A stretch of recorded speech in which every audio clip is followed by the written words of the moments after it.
Gli orrori di Bucha scuotono il mondo, l'Europa, crimini di guerra, raccoglieremo le prove, la Russia tenta di respingere le accuse.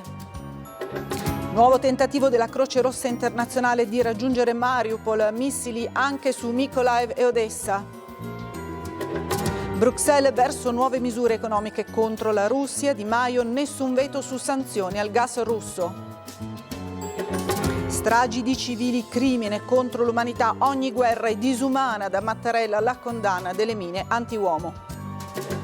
I nostri musicisti indossano giubbotti antiproiettile, riempite il silenzio con la vostra musica, in un video l'appello del presidente Zelensky alla cerimonia dei Grammy, trionfo per i Silk Sonic, Olivia Rodrigo e i Foo Fighters. Buongiorno dal TG1, orrore e shock per le immagini dei cadaveri per le strade e nelle fosse comuni arrivate da Bucha e dalle altre zone vicino a Kiev, abbandonate dai russi, dura condanna da parte dei paesi occidentali, mentre Mosca parla di messa in scena e cerca di negare le proprie responsabilità. Nel resto del paese si continua a combattere, missili a Odessa e a Mykolaiv e nuovo tentativo di evacuare i civili a Mariupol, ma col passare delle ore continuano a emergere nuovi raccapriccianti dettagli sulle azioni delle truppe di Mosca nei luoghi occupati.